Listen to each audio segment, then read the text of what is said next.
I'm sure you get a ton of these emails that say purchase points, purchase miles, just buy, but is it worth it? So in this video, I'm gonna walk you through how to figure out whether it's worth it to purchase points or miles to book your hotels or your flights. So let's get into it. You just gotta do the math. What it comes down to is just doing the math and comparing your options to figure out whether purchasing points is worth it or not. I'm gonna put a scorecard on the screen here. The first item is the cash price of the hotel or that flight. The second is the number of points required for that hotel or flight. And the third item on the scorecard is the cost to purchase the points or miles in order to redeem for that hotel or flight. These are the three items on the scorecard, and this is what we're gonna use throughout this video. So first up, let's do a hotel example. So the hotel I wanna stay at is this Stay Bridge, which is an IHG One Rewards hotel. So the first thing we're gonna do is search up the cash price of the hotel. Pulling up the cash price of the hotel, it's $525.49 for the entire stay, including the taxes and fees. It's important when you're doing this comparison to click all the way through to the end to see all the included taxes and fees, because sometimes the list price on the initial screen doesn't include taxes and fees. So now what we're gonna do is go look up the points price or the cost of the points to stay at this hotel for the same exact room type for the same exact dates. I'm gonna switch this over to points, and it says 35,000 points per night. So if I'm staying 2 nights, it's gonna be 70,000 points. That means I need 70,000 IHG One Rewards points in order to stay at this hotel. So I'm gonna go ahead and put that on the scorecard. So next, let's go find out how much it's gonna cost to purchase 70,000 IHG One Rewards points. Going onto the IHG page, what I'm gonna do is go ahead and click on my account and then click on points, and then down at the bottom, you'll see buy points.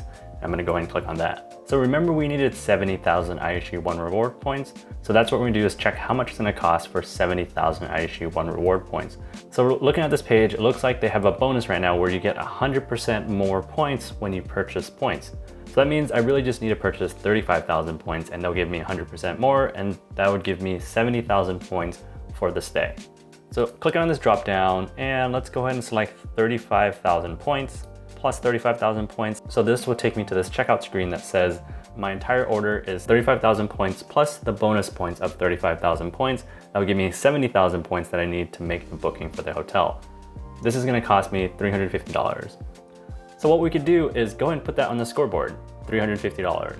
So now we have the cash price, the points price, and how much it's gonna cost if we purchase points. So in this case, it makes sense to purchase points because you'll save about $175 by purchasing points versus paying the cash price. But this is not always the case. So that's something to keep in mind, is that you just need to do the math, compare your options to see if it makes sense. Let's go take a look at a flight example. Let's clear the scoreboard and take a look at a United flight. This flight from LAX to New York is $184 in cash. Let's go ahead and put that on the scoreboard. If I switch this over to the miles version, it's telling me I need 12,500 United miles. Okay, well, how much is it gonna cost to purchase 12,500 United miles? I'm gonna go over to Mileage Plus and purchase points and see how much it's gonna cost to purchase that 12,500 United miles.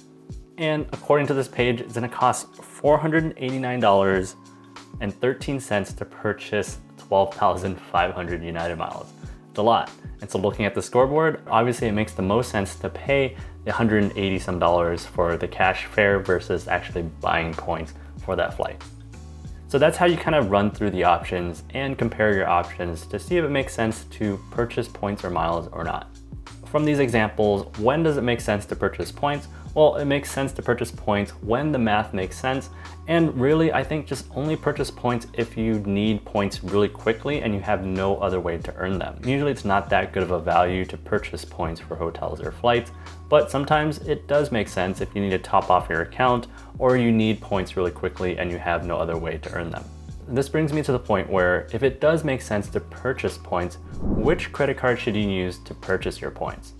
So the interesting thing when it comes to purchasing points is that most airline and hotel programs don't actually sell the points themselves. They go through a third-party provider called points.com. Points.com actually processes the payment and then issues the points to you. This is important because transactions processed through points.com don't code as hotels or airline travel. They actually count as a miscellaneous purchase, which can affect how many points you earn on your credit card for the purchase. The way you can tell if an airline or hotel points purchase is processed by points.com, usually if you scroll down to the bottom, there's their logo, or if you look at the URL, it might say points.com at the top URL. And so that means it's points.com that's processing the payment, and your purchase won't code as airline or hotel travel. It might actually be tagged as a miscellaneous purchase, which won't make you eligible for some bonus points. There are some airlines that process their own points though, so like American Airlines, Delta, and Avianca LifeMiles. So for example, if you have the American Express Platinum that earns 5 times points when you book flights directly with the airline,